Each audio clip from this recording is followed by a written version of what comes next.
Magandang araw sa ating lahat. Ako pala si Captain RVC Martinez. Kasalukuyan, andito ako naka-assign sa Armor Division. During the Marawi Siege, I was then a second lieutenant. And on the second day na na-announce or nagkaroon ng pronouncement si then President Duterte ng pagkakaroon nga ng kaguluhan sa Marawi, kami ay inatasan sa aming unit sa 1st Mechanized Infantry Battalion na naka-assign sa Maguindanao na mag-reinforce papunta doon sa nangyayari doon sa Marawi. So, nag-organize kami ng 12 na armored vehicles para mag-proceed doon sa Marawi. In span of 2 hours lang, 2 hours or less pa, naka-organize kami ng 1 company. And I don't know if it's fortunate or unfortunate, isa ako sa naging platoon leader na na-assign at sumama during that time. So we traveled from Maguindanao going to Marawi, and I remember our travel was very napakahirap din kasi 12 vehicles yon, armored vehicles, na tumatakbo kami ng 40 to 50 kilometers per hour lang. Tapos ang haba ng convoy namin. So, yung mga nadadaanan namin, napapatingin sila. So, parang may shock effect talaga kasi gera na. Yun yung nasa isip nila. Although, natuwa ako dun sa isang stopover namin kasi nag-stop kami. May lumapit na mga bata at sumisigaw sila. Sir, kayo na yung magiging maayos ulit yung Marawi. Maganon sila. Kaya natutuwa kami. So that was when we are on the way. After 12 hours, nakadating kami doon sa bungad or doon sa isang brigade na may handle or may area sa Marawi. Nagkaroon kami ng briefing and then situational awareness. So nagstay muna kami doon ng 1 night. And then, to be honest, hindi pa siya ganun ka-organized yung mga pangyayari doon. So, yung pag-receive namin is magulo pa, kumbaga. So, yung aking first na ikukwento is during our first mission na nibigay sa amin. Kinabukasan, after ng, yun nga, yung pagtulog namin sa brigade na yun, binigyan kami ng mission. That is to reinforce and tulungan yung LRR or yung Light Reaction Regiment who is currently ongoing na yung kanilang pagkipaglaban doon sa loob. So, as we know, merong 3 bridge kasi doon sa Marawi. And yung isang bridge na hinawakan ng LRR or naging area nila is yung Bangulo Bridge. Yun yung parang main or pinakamalaking bridge doon sa Marawi. And yun yung na-assign sa amin. So, the current setup, andito kami sa kabila, yung friendly forces. And then yung enemy forces naman or yung mga kumuha doon sa Marawi, doon sa kabilang side ng bridge. So, before we enter, yung unit namin, andun na yung isang kumpanya ng LRR. Andun sila, naka-hold ground sila, occupying 3 buildings doon sa immediate ng bridge. The problem is, hindi sila makagalaw ngayon kasi yung bridge na yon is napalibutan. So, yung naging tasking namin doon is actually to reinforce and to provide yung mga supply nila, mga pagkain, mga medical supplies, ammunitions, and other sustainment items na kailangan nila. So, yung pagpasok namin sa bridge nung una, hindi ko pa alam or hindi ko pa na-appreciate na gano'n na pala kalala. Masabi ko yun kasi pagpunta namin, grabe yung monitor sa amin sa taas na ito yung daan, huwag niyong putukan yung ganitong building kasi andyan yung mga tropa. Kasi sa previous namin na mga operation nung doon sa Maguindanao, iba yung ibang setup. Open terrain kasi siya eh. So nakikita mo agad kung nasaan yung tropa. Pero during the Marawi, it's urban, kaya nasa building sila, hindi namin makita. Anyway, going back to the story. Pagpasok namin sa bridge, nagulat ako kasi at the middle of the bridge, mayroong katawan ng tao na nakatumba. Dirt patay. Tapos, sabi ko sa driver ko, Sergeant, kung pwede mong iwasan yung katawan ng tao, iwasan mo. Sabi ko. Pero yung katawan niya kasi is, wala na, nakatumba na. So, hinihinay kaming dumaan doon. Pag tapat namin doon sa building na pagtatapunan sana namin ng supplies, bigla kaming pinutukan. And the immediate reaction ng armor kasi, or ng armored vehicles natin, is to conduct jockeying. Yung jockeying is, hindi ka pwedeng magstay sa isang lugar. Pag pinuputukan ka, kailangan gumalaw ka. Siyempre, para yung kalaban or yung pumuputok sa'yo, hindi kanya matamaan directly. So, nag-jockeying siya, gumano siya, umatras siya, left and right. So, yung katawan ng tao na sinabi ko na huwag niyang iwasan, unfortunately, natamaan niya. So, yun yung nakakagulat sa akin nung first part. Nagulat ako doon. So, pag-deliver namin ng supply, actually, binato lang namin doon sa building, jockeying kami, and then atras. While moving back, patras, nakita ko yung katawan. From buo, medyo nahati na siya. So, yun yung isa sa pinaka hindi ko makalimutan nung unang pagpasok namin doon sa Marawi. After that, akala ko okay na. Nakastay na kami dito sa likod ulit because ang mission nga namin is to support lang yung andun sa harap. Bigla silang rush up yung LRR, yung tropa doon sa harap. So, kailangan namin mag-reinforce. So, pagpasok namin, ang style kasi namin doon, nandun sila sa harap ng building, dito kami sa bridge. So, pagpasok namin, kailangan namin putukan yung immediate building sa harapan nila. While iniiwasan yung mga building na pinestuhan ng tropa natin. So, pag pumapasok kami, ongoing yung firefight, putok-putok dyan, biglang tumawag yung isang kumpanya yung nasa unahan na may nadali na tropa. May nadali sa kanila. Wounded. Wounded yung kwento niya. So, yun. We have no choice kundi iharap yung vehicle namin, ibungad doon para maharangan at ma-recover namin siya.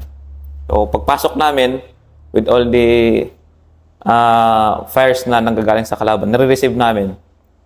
Pinasok nila yung katawan, buhay pa siya. Ang pangalan niya is si Late Abuyabor, kung narinig nyo. Lieutenant Abuyabor? Yes, sir. Siya yung isa sa unang casualty? Yes, sir. Si Late Lieutenant Abuyabor. PL siya or platoon leader siya ng LRC that time. So, nirescue namin siya. Buhay pa siya. And then, pagka atras namin, nakaswero siya, sir, eh. Meron siyang parang yung IV niya, hawak niya. Tapos sinawakan namin, sabi namin, sir, kaya mo yan, malapit na. So, paatras kami, paatras. Pero siya, unconscious na gumaganon. Hindi na niya kumbaga hindi na niya alam kung anong nangyayari. Unfortunately, paghatid namin sa kanya doon sa brigade, yun, wala na siya. Namatay na siya. Ano feeling mo nung una ka makakita ng gano'n na kasama natin na namatay, being a very young lieutenant noon, and kapwa mo opisyal? Oh, sir, I was then 22 years old ako noon nung pagpunta namin doon. Nakakagulat kasi hindi ko in-expect na gano'n yung mangyayari na mamamatay pala siya. Kasi nakuha na namin siya, buhay pa naman, nakaupo siya sa vehicle eh. Pero nung natumba, nung pagdating namin sa ospital, sabi ng doktor, ay wala na, hindi na to mabubuhay. So, tinabi na lang siya kasi maraming dumadating, sir, na mga wounded eh. So, tinabi na lang siya. Yun. Nakaka-low moral, sir. But, we need to regain yung strength. Yun yung naisip ko, sir. Kasi yung mga tropa ko, nararamdaman ko na shock din sila. Kasi Maguindanao, matindi na rin ang bagbagan, pero ibang level talaga ito, di ba? Kahit paano mo nakita pati yung tropa mo na sanay na sa bagbagan sa Maguindanao, paano mo nakita na nagulat din at na-shock din sa level ng intensity ng Marawi? Nagulat sila kasi, yun nga, sir, pagpasok pa lang namin, ang daming patay sa daan. Tapos nung paatras kami, talagang tahimik. Hindi yung dati kasi sa Maguindanao pag nakipaggera kami doon. May makuha kaming isa or dalawa, parang normal na lang. Pero doon sa intensity ng daming putok, ang daming tumba na patay, nagulat din talaga lahat. Pati ako, sir. Pero sinasabi ko sa tropa, okay lang yan. Ganito talaga. Matatapos din ito. Pero kasi simula pa lang, kahit hindi mo alam 5 buwan pala yun, di ba? Hindi ko in-expect na tatagal pala ng ganun. Pero bilang isang, sige, bago ano ulit yung mga encounter mo, anong feeling ng isang 23-year-old noon? Kasi batang-bata ka and then here you are in the largest urban combat since Battle of Manila, itong Marawi. Anong feeling mo noon? Yung unang bagbagan na ganon? Ang talagang, to be frank sir, ang naramdaman ko noon is to suppress my feelings. Kailangan kong hindi pansinin yung naisip ko na this is out of the ordinary. In-accept ko siya na normal, ordinary. Kasi I need to be sane for the sake of my troops. Meron akong isang tropa na sumisigaw. Iba yung tunog sa radyo pag nagtatransmit siya. Sa vehicles kasi sir, 4 na vehicle yan. Doon ako sa unahan, lead vehicle. Nagko-command ako through radio. Nung una, okay naman yung transmission niya. Yung pangalawa, biglang iba yung boses. Hindi ko maintindihan, sir, kung bakit iba yung boses na naririnig ko. Hindi ko alam kung ako or siya. So doon, sir, naramdaman ko na may problema ba sa tropa. Kaya doon ko, sir, na naisip, kailangan kong maging sane. Kailangan labanan ko kung ano man yung kalumaralan na naiisip. For the sake na rin ng tropa and for the sake ng mission, sir. Pero first week pa lang yon. First week yun. First week, sir. Sige. Ongoing. Anong mga next na mga unforgettable mo na mga ganon doon sa yun, sa mundo mong yun na napasukan? Doon pa rin, sir. Going back to the Bangulo Bridge. Kasi yung pagstay namin doon, it was 4 nights. 4 nights kami na nagsusupport doon sa isang kumpanya na hindi naman makaabante kasi napalibutan talaga. And then doon nga, that time, hindi pa establish yung mga ibang mga tropa kaya hindi kami makapag-push through in a very organized manner. So doon pa rin sila, kami dito, parang 3 times a day, deliver kami ng pagkain, kuha ng mga supplies nila, while maintaining yung front na nakuha natin. So hindi natin yung binitawan ng 4 days. But yung 4 days na yon, atras abante kami, atras abante, without knowing kung ano ba talaga yung kakaharapin dun sa unahan. Kaya unforgettable siya. And then, the enemy was very strong or very organized pa sila that time. Kasi nakakapag-conduct pa sila ng, imagine mo sir, nakapag-conduct sila ng AGL, ng mga grenade launchers, papunta sa amin. And then, kailangan namin yung mag-seek cover, hindi kagaya ng mga recent or nung patapos na hindi na sila ganoon kalakas. Example nga, yung sample nga ng gaano katindi yung kalaban pa sa firepower nung yung unang ligo na yun. Anong mga hindi mo rin makalimutan na katindi ng firepower nila? Yung pinakamatindi talaga sir is pagpasok namin, yung armored vehicle kasi is made out of plates kasi siya. Pero pag pinutukan mo, ting ting ting maririnig mo. So yung dami ng pumuputok sa vehicle is marami. Ting ting ting ting ting ting. Ganun siya. Parang bell, ano ba? Sabihin, parang may naka-automatic na nakatutok sa amin, then pinuputukan.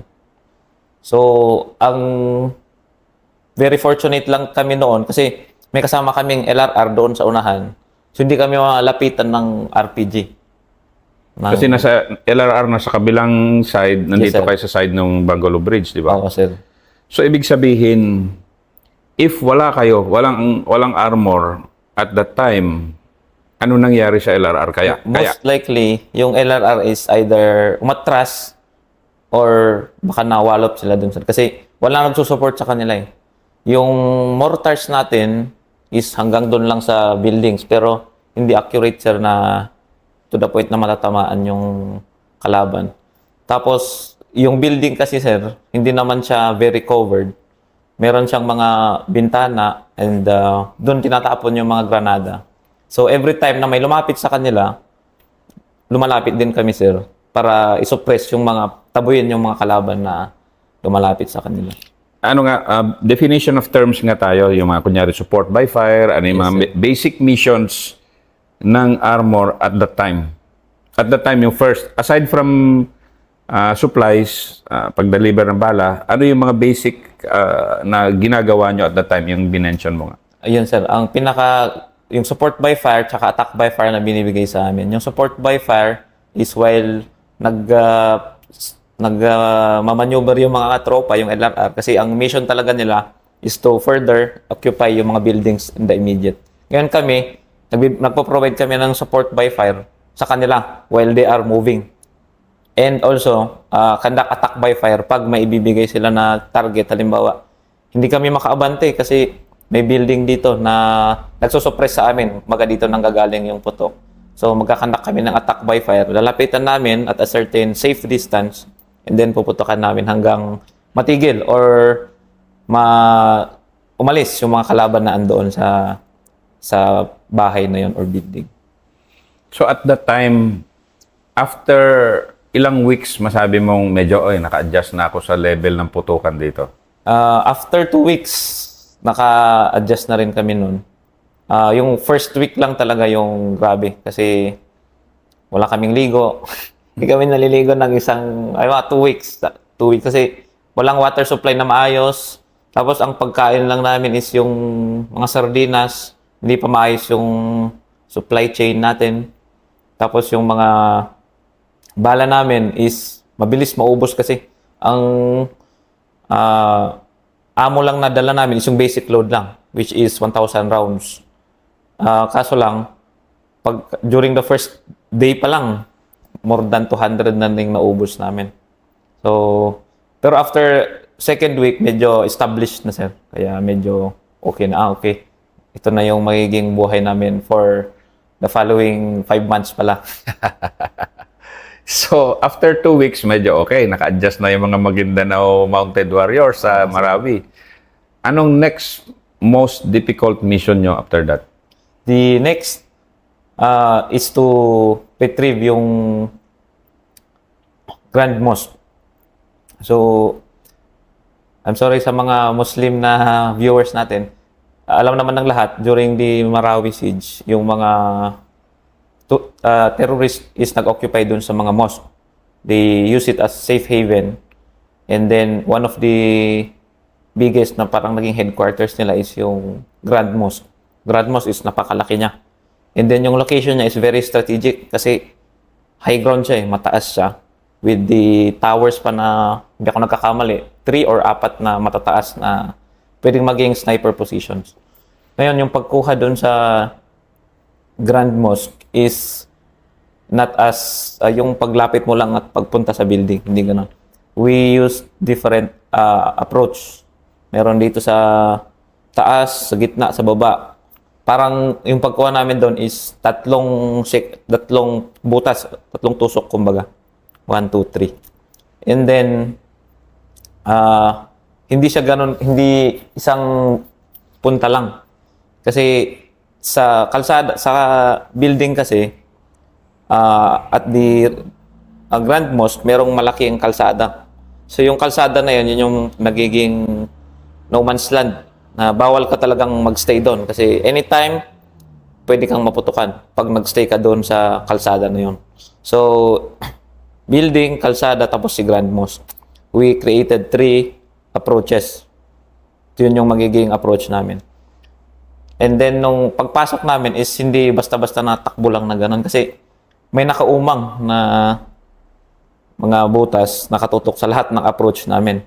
So, doon ko rin naman napatunayan na napaka-useful or napakalaking tulong ng armor. Kasi dahil doon sa dead no man's land na kalsada na yon, the only asset na pwede nating ibungad doon is yung armor. So, yun yung nagiging trabaho namin. So, along with the Rangers, yung LRR, nandun sa building, kami naman andun sa may kalsada, bubungad kami. So it becomes parang psyops na din sa kalaban. Andyan na yung malalaking tanke. Tapos, it will get the attention ng mga kalaban. And at the same time, magpo-produce kami ng firepower, yung support by fire nga. So, going back, 3 butas. So, 3 vehicle yung hinawakan ko noon. Andito ako sa may pinakakanan. So, ako yung pinakakanan, meron akong vehicle sa gitna, and then meron doon sa taas. So, sabay-sabay kami. At my command, fire, lapit kami. Hindi naman namin i-occupy yung buong kalsada. Ilalapit lang namin yung uso namin, and then puputukan namin yung Grand Mosque. All possible na maging sniper position such as yung windows, yung visible na mga butas-butas or rat holes, And then yung matataas na towers, yun yung mga pinuputukan namin. So ganun yung ginagawa namin. Yung pagkuha sa Grand Mosque, hindi siya isang araw lang. Parang rinano namin yun for more than a week. Kasi testing muna kung pwede itong plano na to. And then pag hindi, atras na naman. So naghanap kami ng iba't ibang possible approach ng tropa. Yung minimum ang kalsada, yung gap na mako-cover sila. So, ganun. For 1 week, testing. And then yung final day, doon ko nakita. Pagpasok namin yung mga vehicle namin, sige, fire. At the same time, bato ng smoke screen yan, magkalat. Kaya talagang kung ano-anong kulay ng usok na lumalabas. May usok ng 50 caliber, may usok ng granada. And then yun, after 30 minutes, sustained fire, biglang takbo yung LRR. Pasok doon sa Grand Mosque. After pagkuha ng Grand Mosque, ito pa. Kasi kailangan namin itulungan yung pumasok, hindi namin sila pwedeng iwan. Kasi once iniwan mo sila, pwede silang puntahan ulit. So, kailangan namin mag-advance para mag-support by fire ulit doon sa next building ng Grand Mosque. So, pagkapasok nila, nag-maneuver ulit kami, siguro immediate 1 or 2 building yung pinuputukan na namin. Pero grabe, exposed kayo nun. I mean, isang RPG lang katapat ng ano natin nun, di ba? Of course, may wooden cladding na kayo nun, pero... Oo, sir. Totoo. Pero ano pa rin yun? Ang ginagawa namin kasi, ito yung vehicle na main na nagsusupport by fire. Pinuputukan niya yung mga building. Sa immediate likod niya is may isa pang vehicle na nagbabantay. Hindi siya pumuputok, kundi gumaganon-ganon lang siya. Tumitingin siya ng possible na butas at yun naman yung sa kanya. And then, nag-conduct din kami kasi ng conference or planning with the other units, bukod lang sa amin. Yung LRR, tsaka mga Rangers, meron din silang mga sniper. So, yun yung in-insist namin na, sir, during this time, magtulungan tayo. Tulungan namin kayo na makapasok. Tulungan nyo rin yung vehicle namin na hindi matamaan ng RPG. So, andun din sila, sir. Nag-snipe din sila doon sa taas. Talagang combined arms team talaga naman. Pwede mo bang ano yan? Pwede bang definition of terms tayo sa combined arms team? Ano yung inasahan nila sa armor? Ano naman inasahan ng armor sa infantry or sa artillery? Yes, sir. Yung combined arms operation, yun yung operation ng different arms ng army. So, sa army kasi, dami kasi yan. May infantry, may armor, may artillery, may engineer. And yung mga ito, may kanya-kanyang specialty sila. Kasi siyempre, wala namang tao na kayang gawin lahat. Walang unit na kayang gawin ang lahat. So, during the Marawi, na-experience ko yung full combined arms operation. Si infantry or yung mga foot soldiers, sila yung mga nag-occupy pagpasok doon sa building. Si artillery, nagpo-provide siya ng indirect fire. Yung mga mortars, yung indirect fire, pataas. Si engineer, siya yung gumagawa ng daan ng armor. And then si armor, shock effect din naman. So, during yun niya, full combined arms operation during pagkuha ng Grand Mosque, bago kami pumasok lahat, nandun muna kami dito sa staging point, staging area. Ang naunang nag-fire is si artillery. Pag fire ni artillery, tama yung mga targets niya, mga 5 to 10 minutes, sustained fire. Pasok si armor tsaka si infantry ng sabay, pack. Tapos si armor, nag-provide siya ng sustained support by fire doon sa mga buildings, doon sa Grand Mosque mismo. Habang nag-support by fire siya, si infantry, nagbabato siya ng mga smoke grenade para matakpan yung mga dadaanan nila. And then yon, after ilang minutes, saka pumasok si infantry. So, doon ko nakita na kung si armor lang, hindi niya makukuha si Grand Mosque. Kung si infantry lang, hindi niya makukuha. So, napakalaking bagay talaga pag na-exercise din yung combined arms operation. Which is, yun na din yung ginagawa ngayon. So, yun. Nung nakuha na namin yung Grand Mosque, ganun pa rin. Pagpasok namin, dami na namang nakita mga katawan ng tao. Tapos, may mga hideout sila, mga papel-papel, mga Manila papers kasi yung ginagamit nila mag-planning eh. Although... Sige nga, i-detail mo nga yung nakita mo sa loob. Oo, sir. I-detail mo nga. Ano yung gaano...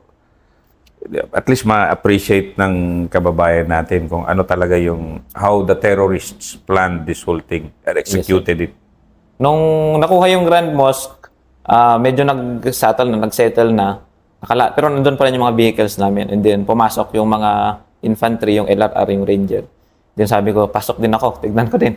So, bumaba ako sa vehicle. Medyo okay naman na doon eh. So, ikot kami. Si Grand Mosque pala, meron siyang floor pa underneath, parang underground. Hindi naman siya ganoon kalakihan, pero meron siyang underground. So, doon ko nakita yung meron silang mga Manila paper or doon nila sinusulat. May mga drawing din sila doon. Kung ano yung parang movement din. Araw-araw. Hindi ko maintindihan din masyado siguro. Pero araw-araw. So, to my mind, mga planning nila yun. And then doon sa baba, yung parang tulugan nila, yung mga kamalong na nakalatag doon sa mga floor. So, parang yun yung naging tulugan nila. Tapos, meron din pala, may mga medical equipment doon, ay mga medical items doon na nakita kami. Yung mga suero, yung mga injection, mga ganun. So, possible na ginawa din nila yung medical hub nila during the event. Kung may wounded sila, dadalhin nila doon, tapos doon iti-treat. Pero towards the end na to si Grand Mosque, di ba? Hindi siya towards the end mismo, mga sir. Anong month ba si Grand? Pa siya, sir. Ano, no? Gitna, nasa gitna pa siya. Yes, sir. Gitna. Mga mga August, ganyan. July, August. July, ganun. July. So by that time, ano ka na nun? Parang peanuts na lang ba yung o hindi pa? Nakaka-adjust na talaga, sir. So, explain mo nga, paano yung, di ba, nung panahon na, okay, parang basketball lang to, fights na to, okay na to. Ano yung feel mo na nun na parang bilang, yung lieutenant ka pumasok, makaka-relate nga yung mga new graduates dahil 23 years old ka, di ba? Pero ito na. The biggest war ever na since World War II. Paano mo masabi nun na parang, okay na ako. Fights, di ba? Paano yun? Yung unang pagpasok kasi namin, nakwento ko, parang nakakagulat, shock siya. Ngayon, meron akong dinevelop at lagi kong kinakantso dun sa mga tropa ko nung at that time, sabi ko, ito na magiging buhay natin. Kung sa office, meron silang 8 to 5 na trabaho, kumbaga routine na gising sila ng umaga, punta sa office ng alas 8, and then alas 5, balik sa bahay. Tayo meron din. So, yung operation kasi doon sa Marawi, nung una is, punta dito, sabay-sabay ba? Walang definite time, walang nag-arrange ng time. Ang isang naging problem noon is, yung coordination is napakahirap. Minsan, pagod yung isang unit na una. Kasi nakakuha sila ng 1 or 2 buildings. Ngayon, pagbalik nila, may magre-request na naman. Parang sa amin. Pagod kami, may magre-request ng gabi. Wala kaming choice, kundi, sige, lapit, takbo doon sa area. Ngayon, dito kami next. Nung in-establish na walang magmumove during evening or less ang night movement, yon. Doon kami nag-settle na, ito na pala yung maganda. We can prolong this kahit ilang buwan, kaya natin na ganito. So, ang operation namin mag-start ng mga alas 6. 6 in the morning, punta na kami doon sa area. Yun na yung routine namin everyday. 6 in the morning, punta doon sa area, magkuha kami ng 2 or 3 buildings, and then minsan doon na rin kami magla-lunch. Tapos, during that time, after mga alas 3 or alas 4 ng hapon, kung medyo matumal, wala masyadong, kung natapos na namin yung mission namin, babalik na kami doon sa hideout namin, doon sa pinaka-safe area namin. And doon, pahinga na kami. So, ganun yung naging routine namin until the 3rd to 4th month. Kasi yung 5th month, iba na naman yung nangyari doon. So, ganun yung naging routine. That time, adjusted na kami. Nakita ko din na adjusted na rin yung tropa kasi dati, talagang security conscious.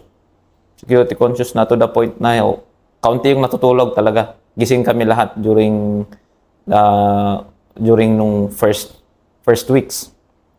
Siguro makakatulog ka na lang mga 2 hours, 3 hours, pero hindi ka talaga makakatulog kasi grabe yung putukan. Pero during nag-settle down na kami doon, yun na, ang duty na lang namin is meron kaming duty, mga 3, 4 na taong duty. Tapos yung tropa, makikita mo, gumagawa na sila ng kung ano-ano. Yung mga toys, yes, mga sir. bala-bala. Oo, mga basyo ng bala, pinagdidikit-dikit nila, makagawa sila ng tangke-tangke. Ewan ko kung meron dito. Yan, Sir. parang yan. Parang ganito, parang ganito. Nakakagawa sila ng ganito. Doon ko napatunayan na, yun na, medyo okay na. Hindi na siya ganun ka-stressful sa utak ng mga tropa. Which is good din naman kasi nung stressful talaga, hindi ka makapag-isip ng maayos. Tapos, yun yung kwenta ko kanina. Iba yung boses na naririnig ko. Hindi ko alam kung ako yon or yung tropa. Pero yun yung nangyari. And then, doon na, nakapag-settle na kami doon. Siguro yung may advice ko sa mga new lieutenants, lalo na yung mga bagong graduate, is to always think maturely and look at things at the bigger picture. Lalong na sa ating mga officers. Hindi mo maiwasan na mapunta sa mga ganong pagkakataon at a very young age. Hindi ko, 23 years old ako noon. Kaya looking back, I am now 31. Hindi ko na-expect na ganon pala yung nangyari noon. Dati nung andun ako, inisip ko parang normal lang, pero hindi pala ganon ka-simple.